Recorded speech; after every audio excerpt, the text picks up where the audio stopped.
Dos de las variables fundamentales de la demanda agregada sufrieron en mayo caídas en sus indicadores. A la caída en la inversión fija bruta y la del consumo privado en el mercado interior se suma el pesimismo de la confianza del consumidor al mes de julio, que refleja las expectativas de las familias respecto del comportamiento de la situación económica actual y para los próximos 12 meses, tanto en el ámbito familiar como en el ámbito del país. Este comportamiento dista mucho de mostrar una franca recuperación que ya se ha alargado mucho y parece que estamos más cerca de regresar a una recesión que de una expansión económica. Por ello es que se hace necesario analizar las entrañas y las cifras de la mano de un experto como Francisco Javier Gutiérrez Guzmán, presidente de FG Inteligencia Económica y a quien usted ya conoce. Buenas noches, Paco Economía. ¿Cómo estás, Raimundo? Muy buenas noches. Gracias por la invitación. Gracias a ti. Y bueno, pues justamente hoy publicaste en tus redes sociales esta atonía en la inversión fija bruta.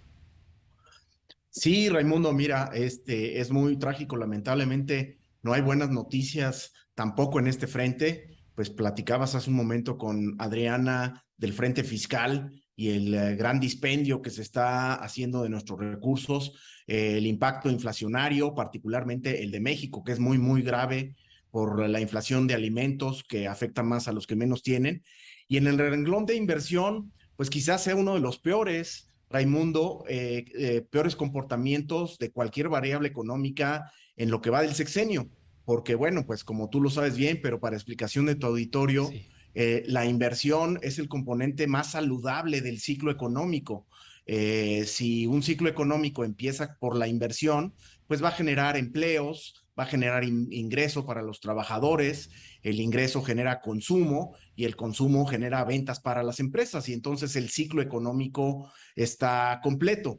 Y Mm. bueno, pues lamentablemente, Raimundo, la inversión tiene una caída otra vez en el mes de mayo del 1.2%, el crecimiento anual se debilita a 5.5%, pero desde un nivel, Raimundo, inferior al de la prepandemia y desde un nivel inferior al de el inicio del sexenio. En lo que va del sexenio, la inversión ha caído 10.6%. Oh. Es una caída verdaderamente brutal para una variable tan clave como es la inversión, porque bueno, pues es reflejo de la desconfianza del sector privado ante la ineptitud del gobierno, su intento por estatizar la economía, el ataque a las libertades económicas, democráticas del país, a las instituciones democráticas del país. Y bueno, pues todo eso trae consigo el hecho de que la inversión en el país en lo que va del sexenio es 10%, más de 10% inferior a como inició el sexenio. Y bueno, pues estamos viendo esta reciente baja que parece ser que continuará por lo que estamos viendo hacia más adelante, Raymond. Esto debilita justamente ese potencial de crecimiento para lo que mencionaste, de generar empleo, producción y consumo. Y al consumo también, ya que se iba levantando bien, vuelve nuevamente también a caer. Efectivamente, digamos, la inversión básicamente se da en maquinaria y equipo, que es, digamos, herramientas para la nueva producción, y la inversión también se da en planta. Entonces, el hecho de que esté reduciéndose la inversión quiere decir que la planta productiva y la maquinaria y equipo para producción está contrayéndose y, como bien dices, limita el crecimiento futuro. Y bueno, pues sí, en el frente del consumo tampoco hay buenas noticias, Raimundo. El consumo pues bajó 0.4% en el mes de mayo y el crecimiento anual se reduce a 6.3%, pero igual es un crecimiento que está en zona inferior a los niveles de prepandemia y a los niveles de inicio del sexenio.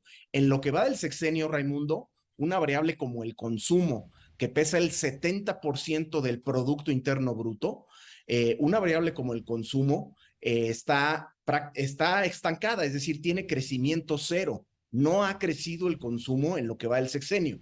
Si lo hacemos per cápita, es decir, si lo dividimos entre el crecimiento de la población, pues el consumo debe tener una caída de entre el 4 y el 6% en lo que va del sexenio.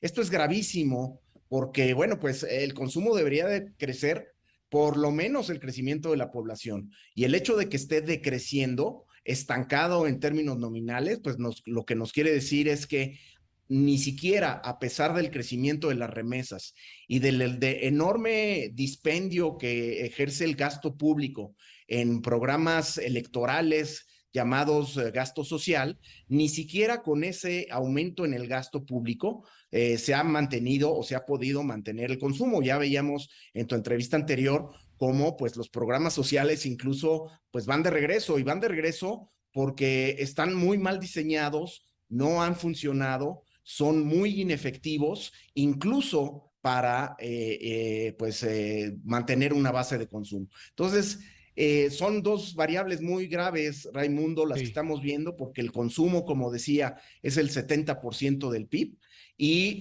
la inversión es entre el 15 y el 20% del Producto Interno Bruto. Estas son las dos principales variables de la demanda agregada. Y bueno, pues si esto no está creciendo, pues el Producto Interno Bruto no está creciendo, la economía no crece, el empleo no ocurre y de ahí pues el ciclo económico recesivo en el que estamos metidos. Sí, Paco, tú particularmente haces una extraordinaria vinculación justamente entre lo que es el comportamiento del consumo y el indicador de confianza del consumidor, que reflejaría justamente cómo se encuentra la percepción de las familias con respecto a hacer consumos en diversos bienes, incluyendo viajes de vacaciones. ¿Cómo viste estos resultados de confianza del consumidor? Pues nuevamente, Raimundo, vuelve a bajar la confianza del consumidor, que más bien deberíamos de decir, vuelve a aumentar la desconfianza del consumidor, porque a lo largo de todo el sexenio se ha mantenido por debajo del nivel de equilibrio. Este es un indicador que lo que reporta el INEGI es lo que llamamos frontera 50. Ujú. Arriba de 50 puntos es que la mayoría de los consumidores tienen cierta confianza en su situación personal, en la de sus familias y en la situación futura del país y también en la situación actual y futura de lo personal y el país. De manera que el hecho de que se ha mantenido por debajo de 50 puntos a lo largo de todo el sexenio y ahora vuelve a bajar, nos está indicando que el consumidor mexicano vuelve a tener mayor desconfianza en su situación actual y en su situación futura, en la situación actual del país y en la situación futura del país, pero sobre todo, Raimundo, en su oportunidad para comprar bienes duraderos, electrodomésticos, lavadoras, refrigeradores, televisiones, automóviles, sobre todo. Y bueno, esto es indicativo porque si el consumidor no está dispuesto a hacer un gasto de este tamaño de bienes duraderos, es un indicador muy claro de la desconfianza que tienen en el país. Y por supuesto que al tener desconfianza, lo que significa es menor consumo. Entonces estamos viendo por dos frentes, tanto la desconfianza del consumidor como el aumento en la inflación, que es gravísimo, Sí. que el consumo comienza a contenerse y esa contención del consumo y eventual contracción del consumo que empezamos ya a ver en este mes, pues significará menor crecimiento del Producto Interno Bruto. Es muy grave la desconfianza que está viendo el consumidor, el productor y por lo tanto, pues estamos viendo menos consumo y menos inversión. Qué realidad. Francisco, finalmente, justamente en el detalle del el consumo privado en el mercado interior, me llamó poderosamente mi atención que cae el consumo de bienes de origen nacional y se mantiene en cifras positivas el consumo de bienes de importación. ¿Esto tiene que ver con la sobrevaluación del peso? Sin duda alguna, Raimundo, estamos viendo un peso apreciado, pero no un peso fuerte. Hay que diferenciarlo. Sí. Está apreciado y se está sobrevaluando, como bien dices. ¿Por qué? Porque, bueno, hemos visto que durante la pandemia las exportaciones crecieron mucho porque creció la economía de Estados Unidos, se recuperó muy bien. También crecieron mucho las remesas. Estas dos entradas de divisas al país por exportación y por remesas hacen que haya un superávit en cuenta Ujú. corriente que eclipsa el déficit en cuenta de capital. Es decir, estas dos entradas no dejan ver las salidas que se están dando por desinversión Sí. extranjera y desinversión nacional. Y bueno, por eso el peso se mantiene relativamente estable, pero no fuerte, porque lo que estamos viendo es que hoy por hoy tenemos que pagar un diferencial de tasas de alrededor de 600 puntos base cuando tenemos incluso menor inflación que Estados Unidos.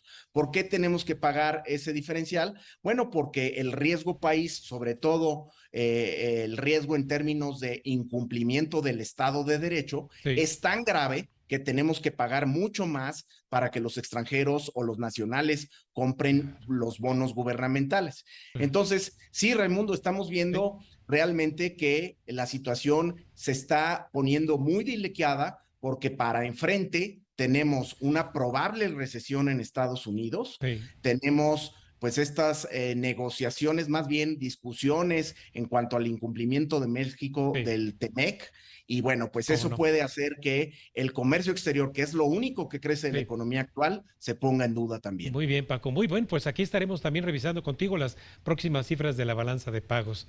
Muy amable, muchísimas gracias como siempre, Paco. Al contrario, Raimundo, es un placer estar contigo y aquí estaremos al pendiente. Gracias, amigo mío. Bueno, pues usted acaba de escuchar en Cuentas Claras que la economía está muy lejos de recuperar los niveles previos a la pandemia y que el gobierno está renuente a cambiar de rumbo en materia de política económica. Vamos a un último corte y al regresar todo lo que usted quiere saber acerca de la domiciliación de pagos y ahorros.